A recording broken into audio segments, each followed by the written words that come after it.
तो चलिए India versus Pakistan में अभी क्या अपडेट चल रही हैं उनके बारे में जान लेते हैं। आपको बता दें कि पहलगाम में जो कुछ घटना घटी है उसके बाद भारत सरकार और प्रधानमंत्री नरेंद्र मोदी द्वारा कल बिहार के मधुबनी में जिस प्रकार से ऐलान कर दिया गया, हिंदी और इंग्लिश दोनों भाषाओं में पूरी दुनिया को बता दिया गया कि अब हम पीछे हटने वाले नहीं हैं और कुछ बड़ा करने वाले हैं और उनकी कल्पना से परे जाकर हम करेंगे जो आतंकियों ने कभी अपने जीवन में सोचा भी नहीं होगा।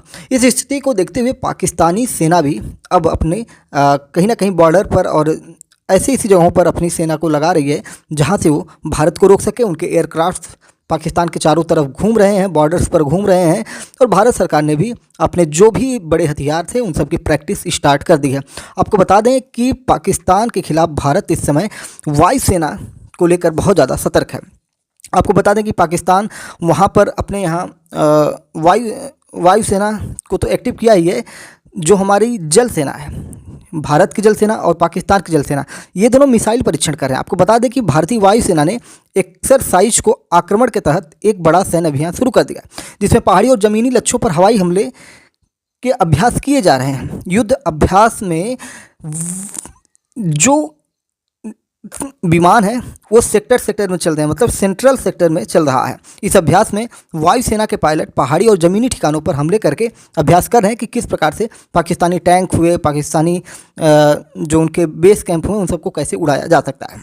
आपको बताएं कि पूर्वी सेक्टर में वायुसेना के कई उपकरणों को सेंट्रल सेक्टर की ओर रवाना भी किया गया, जहां इस ड्रिल के तहत लंबी दूरी तक जाकर दुश्मन के ठिकानों पर सटीक बमबारी की जा सकती है और इस युद्ध अभ्यास को आक्रमण नाम दिया गया है।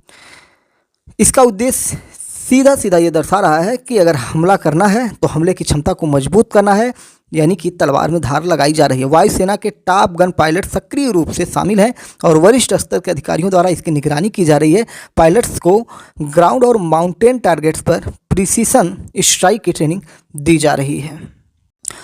आपको बता दें कि अभी तो ये वायुसेना का हमने जानकारी लिया, अब आपको बताते हैं कि भारतीय जो नेवी है, इंडियन नेवी है, यानी कि जल सेना जो है, उसकी सक्रियता को देखते हुए पाकिस्तान ने जो है भारत से लगे जितने सीमा हैं उन पर हाई अलर्ट जारी किया है।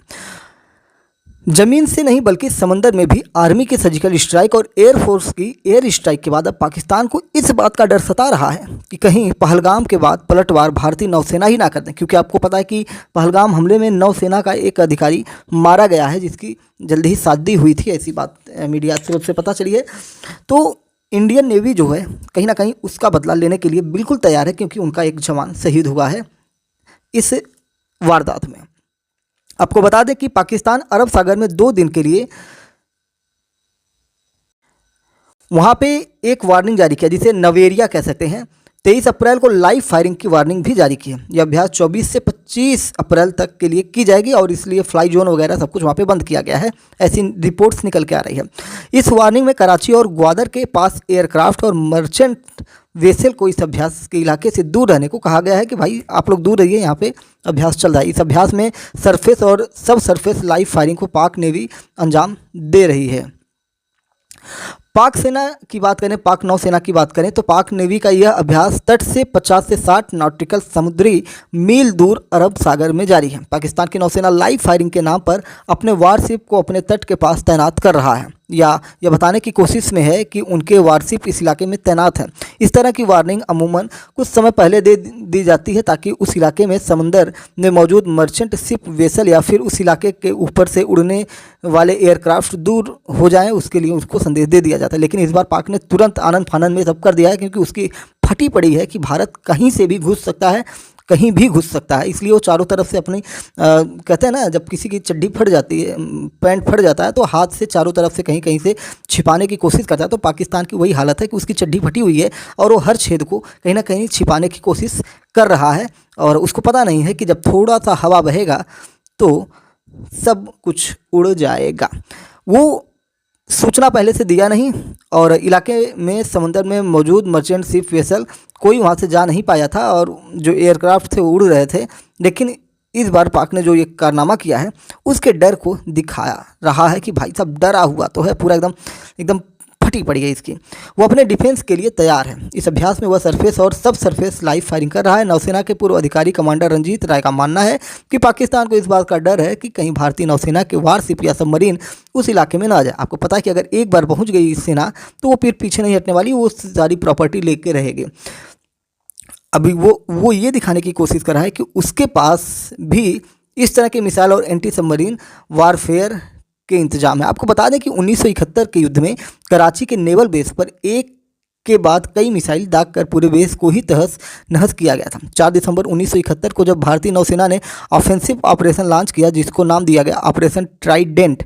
इस ऑपरेशन में भारतीय नौसेना ने पाकिस्तान के एक डिस्ट्रॉयर, एक माइन स्वीपर, एम्यूनेशन से भरे कार्गो वेसल और कराची पोर्ट पर फ्यूल स्टोरेज को तबाह कर दिया था। ये एक टर्निंग पॉइंट था। 1971 की जंग का 3 मिसाइल बोट INS वीर, INS निर्गत, INS निपट, anti submarine corvette INS Kiltan और INS कटछल और टैंकर INS पोषक ने पाकिस्तानी नौसेना के मुख्यालय के 12 बजा दिए थे। द हिंदू ने इस खबर को इस प्रकार से छापा है कि त्रिकोमाली के सामरिक जल क्षेत्र में पाकिस्तान और श्रीलंका की सेनाओं के बीच सैन्य अभ्यास की योजना कुछ सप्ताह पहले स्थगित कर दी गई थी, क्योंकि नई दिल्ली से प्रस्तावित अभ्यास के संबंध में कोलंबो को अपनी चिंताएं बता दी गई थी। त्रिकोमाली श्रीलंका के उत्तरी पूर्वी तट पर स्थित है और इसे हिंद महासागर क्षेत्र में विशेष रूप से भारत के समुद्री सुरक्षा हितों के लिए एक महत्वपूर्ण केंद्र माना जाता है। सूत्रों ने बताया कि दोनों देशों की सेनाओं ने अपनी नियमित गतिविधियों के अनुरूप त्रिकोमाली के तट पर अभ्यास करने की योजना बनाई थी, लेकिन उसको जब लगा कि भैया भारत इसके साथ कुछ भी कर सकता है तो आनन फानन में ये सारे कार्यक्रम कर रहा है। और मीडिया रिपोर्ट्स में बहुत सारी चीज़ें इनके खिलाफ लिखी जा रही हैं कि ये भाड़े का टैंक लेके घूम रहे हैं, बाकी मतलब मज़े लिए जा रहे हैं इंडियन मीडिया की तरफ से। और मैं पाकिस्तानी मीडिया के बारे में वहाँ के चैनल से देख रहा था, उसमें जो यूट्यूब पर कई सारे चैनल आप भी जाके देख सकते हैं, जैसे सामा टीवी है और भी बहुत सारी टीवी हैं, जिसमें ये बताया जा रहा है, जियो टीवी करके एक है, तो उनके फुटेज आ रहे हैं और भी वहाँ के कुछ यूट्यूबर हैं, उनको भी वॉच कर रहा हूँ। वो सब ऐसे दिखा रहे हैं ना कि जैसे खुद ही भारत डरा हुआ है और भारत डरा समय है, जबकि डरे कौन है तो पूरी दुनिया जानती है कौन डर रहा है। लेकिन इनकी हालत ये है कि ये अब भी इतनी अकड़ में रह रहे हैं कि इनको हम क्या बताएं। आपको बता दें कि नेवी की हालत हमने पाकिस्तान के बता दिया कि आनन फानन में वो समुद्र में उतर चुकी है, लेकिन मंगलवार की शाम से ही Pakistani airborne and early warning विमान जो अवाक्स है भारत की सीमा के नज़दीक उड़ान भर रहे हैं। ऐसी भी रिपोर्ट्स आ रही हैं कि पाकिस्तान ने आतंकी लॉन्च पैड्स की सुरक्षा को बढ़ा दिया है। उन इलाकों में हीट सिग्नेचर को पकड़ने वाले पाकिस्तानी ड्रोन गश्त लगा रहे हैं ताकि भारत की सैन्य कार्रवाई को रोका जा सके। पाकिस्तान ने स्वीडन की साब कंपनी से कम 10 अवाक्स मशीनों को खरीद की है। इस कारण भारत ने स्वीडन की इस कंपनी से ग्रिपेन विमान खरीदने से भी इनकार कर दिया कि भैया जब तुम हमारे दुश्मन देश को बेच रहे हो तब हम तुमसे सामान ही नहीं लेंगे। बाकी वैश्विक जगत की बात करें, इंडियन मीडिया की बात करें, पाकिस्तानी मीडिया की बात करें, तो सब जगह एक ही सवाल चल रहे हैं कि क्या जंग होगी।